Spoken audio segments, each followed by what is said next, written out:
yo, I gotta be honest, we're starting it right here like this, okay? And I'm not one that gets tight, and I'm not tight and angry from a critical standpoint. I'm not tight and angry looking at it like something was written wrong.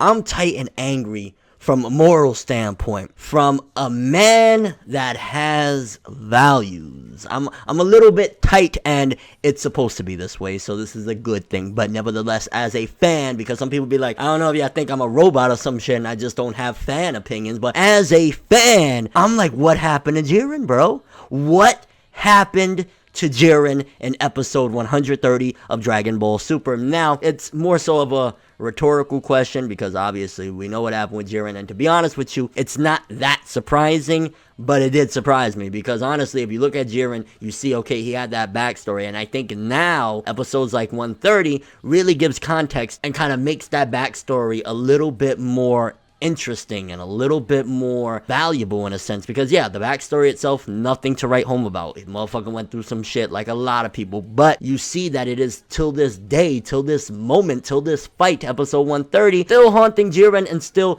controlling him. It's almost as if he's in a box, but I gotta call a spade, and Jiren pulled a bitch ass move. Now let me explain what he did in this episode 130 of Dragon Ball Super. Two things really was like, yo, you crossed the line in two areas, and the two areas, one of which is attacking a man when he's down. You attacked Son Goku when his body was breaking. That's the difference between, or not breaking, but you know, the Ultra Instinct mode was getting at him, and he went on the attack. He was gonna blast him out of the ring. He said, I'm sorry, I got no choice. I want these balls. You are about to attack a man when he's down. You're pathetic. I gotta be honest, in that regard, again, Jiren is supposed to make people feel this way. It's not that I'm attacking the writing, I'm attacking an asshole. Because I feel Jiren just kind of went like this. Thank goodness I had to leave the Lil Jiren name alone when it comes to my music, because I don't fuck with it anymore. He pulls some fuckboy ass shit in this episode. You attacking a man while he's down. Goku's there in agony, and you're attacking him. And then second thing, and I don't play with this, looking at this character, I'm like, yeah, you're a scumbag. You attacked a man's family, bro. You attacked Son Goku's family right there. Those friends and all that, Master Roshi, Piccolo, all of them, his son, that's his family. You attacked the man's family and friends. Obviously, yeah, there's going to be some people that say, hey, that was the reason, that was a Nakama power, but I love how it wasn't just like, okay, you attack my family, I win. There's still more curveballs. It's so hilarious, and I got to call it out too, because a lot of people were saying Son Goku is a fucking loser. People were calling him a piece of shit, saying, yo, he's taking nothing but L's, screw him, when the spoilers were out for this episode, because the spoilers were making it seem as though Goku took the L, and that's it. You know what I'm saying? They made it seem as though, like, Goku just, he lost, and looking at the episode, I'm like, none of that happened. So for all the people that were putting dirt on my boy Son Goku's name, stop playing with my fucking name. All three of y'all. Stop playing with my name. I ain't gonna say it no more. Yeah, y'all need to cut it out, and y'all need to apologize to the man, because at the end of the day, he ain't no loser, and this episode showed just that. He's still going at it, but the episode, as it went on, it was surprise after surprise. First half, no denying, it was straight up a gorgeous battle. Goku versus Jiren. That is gonna go down as a very high piece of animation when it comes to shonen anime fights, period. AMVs till the max. I could totally see, like, every Linkin Park AMV from 2006 popping back up with this fight taking place alongside. Maybe they'll throw some Naruto in there too, because people love Naruto MVs. But yeah, big surprises at the end. Not only Frieza's return from being dusted off somewhere, but then 17 coming back. That was an absolute treat. The fact that he didn't even die, like, yo, that threw me off, and I was like, I did not expect that. I did not expect anything more from Android 17. Them pulling that at the end while Goku was there injured and both of them working together, absolutely amazing. It really gives me a vibe of one thing that I loved in GT, and that was towards the end of GT when Vegeta, I think he just had regular Super Saiyan at that point, and he was like, yo, I know I stand absolutely no chance against Omega Shenron. If we couldn't take him out when we were Super Saiyan 4, no way is happening now. But he went anyways. When Luffy went to Marineford to save his brother, and the three admirals were standing right there, these monsters that at the flick they could probably make Luffy go down, he didn't give a fuck. He went in charging, And I feel that same vibe with Frieza and 17. Goku's out for the count right now. He can't do much to help nothing. You know what I'm saying? His body's recovering from being in shock from Ultra Instinct. Just think about it. If it hurt him really bad when he was trying to adjust to the Kaioken Super Saiyan Blue transformation, imagine what a mastered God form is doing. Goku's in absolute peril up there. He could die probably from the pain alone. These two jumping in, they don't really stand much of a chance. Golden Frieza was like, probably Super Saiyan Blue Goku, maybe edging into the Kaioken, you could argue, but he's nowhere near this level, especially if Jiren got a power-up in this episode, which it seems as though they're definitely going the classic route.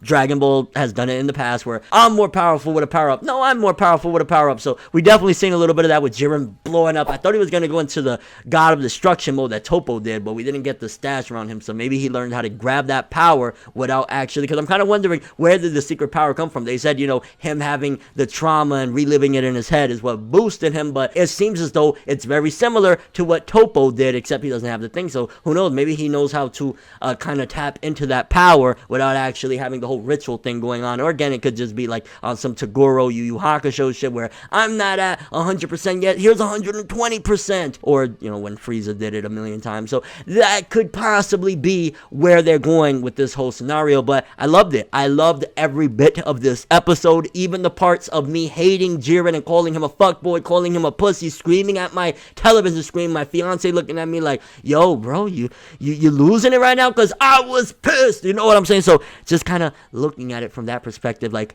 job well done. If you can piss me off the right way, job well done. Now, if I was pissed off because it doesn't make sense. No, it does make sense for Jiren's character to be like that. He is very traumatized. He's actually a lot more complex and deep than people give him credit for. Obviously, I think the show did a poor job of explaining that, but just look at the trauma. Look what's happening to him in this fight. When he thought Goku had him, he kicked his ass in the Ultra Instinct form. He, was dog walking him. It was like, yo, this trauma really is building him. So Jiren, on one hand, is being built up, which is a classic thing in shonen anime manga. He's being built up by hate, vengeance, and all of these things, not wanting to essentially be helpless, because he looks at it very similar to Tagoro from Yu Yu Hakusho. Strength is power in his mind. So I think that when that shot came in of, I'm not the big dude, you know what I mean? This motherfucker with me. Even that's why he probably rocked with Vermod and Toppo and all of the Pride Troopers in general, because he knew none of them were as strong as him. I think it was confirmed that Jiren has already surpassed the God of Destruction of Universe 11, Vermod. So the dude definitely has the strength, but my gosh, again, let's just talk art and animation. They brought in the best art and animators that they have, or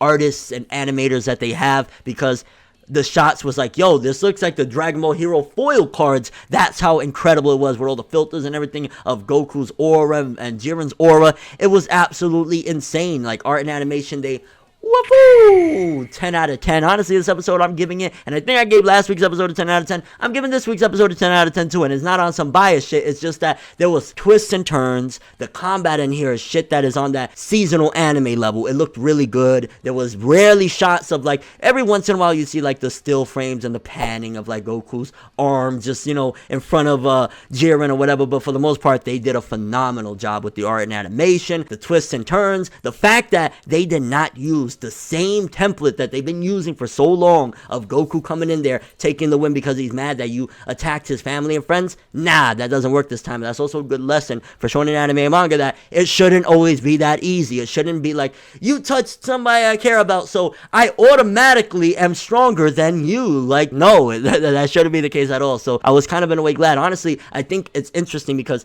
Jiren and what he represents and what he's trying to do is the polar opposite to everything that Shonen Jump itself stands for. The big magazine that spawned Dragon Ball to begin with. He goes against the love and being with people. Like, if you think about it, Jiren already has the capabilities to rebuild his life. A lot of people in the Pride Troopers look up to him, respect him, care about him. If he was to, like, just kind of let them in, that would be family right there. But he is so emotionally scarred, he has closed himself off from everybody, and we've seen it throughout this episode. He was just bugging out.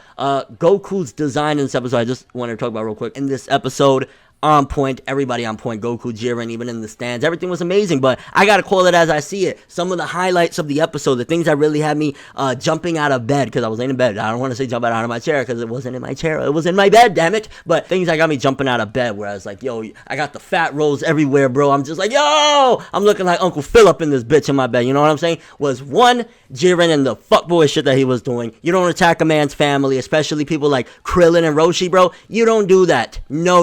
Attacking a man while he's down. On top of that, bro, take a note from Yu Yu Hakusho. You remember when Hiei was fighting, what's his fucking name? I can't remember his name. To do that, he was so strong that he would put armor to protect the people he was fighting. And it was like the dude was getting off to, or not getting off. Whoa, where are we going here? The bloopers. Holy shit. No, he was taking off his armor and he was like, yo, okay, I'm down. And one of the people, I want to say it was George, Koenma's helper, and I know I'm deviating, but I'm just giving a good comparison. He's like, yo, Hiei, he's down. Why don't you attack him? And Koenma's like, you spineless coward. Why would he hit a man when he's down? Take notes, you piece of shit, Jiren. Like, I was really on the Jiren hype train up until this point. And I'm like, you're too fucked up, bro. I can't rock with you no more, dog. Like, you want some fuckboy shit. Goodbye, Jiren. It was nice knowing you. Lil Jiren R.I.P. and Jiren R.I.P. That's why we rocking with ForneverWorld with the music now. I can't do this shit. I can't rely on this motherfucker to make my name look good. Nah. Then again, I can't rely on myself to make myself look good. So there's that. Overall, honestly, episode absolutely amazing. Art and animation on point. The twists and turns. The fight between Goku and Jiren lived up to the expectations. The twist at the end that Goku is down for the count right now. He's still in the tournament, but down. And Frieza and 17 coming back. Absolutely amazing. They don't stand a chance. I want to see what they can do if maybe they could give Goku enough time to get back up. And it's crazy. We're going into the final episode of Dragon Ball Super. The final episode is coming up and approaching. Like, wow. And we're still in the Tournament of Power fighting it. It's insane. I can't wait. And on top of that, then we got the big surprise at 131 and the movie to look forward to. And hopefully, who knows, they'll do something else, because the mangaka said that he's going to be working on the manga for a long time to come. So there's so much more Dragon Ball. But man, it's crazy. This is the last or second to last review before Dragon Ball Super is over, until whatever happens with the Dragon Ball franchise down the road. Just before that review, I wanted to say, honestly, it's been amazing. I'm going to miss this so much, because every single weekend, every Saturday, I know no matter how bad life gets, no matter how depressing it may get, no matter what I go throughout my days, you know, everybody has their good days and bad days. I know at Saturday, anywhere from 7 to 9, whatever time zone, whatever's happening, there is a Dragon Ball episode, and I get to kind of escape a little bit into that story that I love so much. Gonna miss it a lot.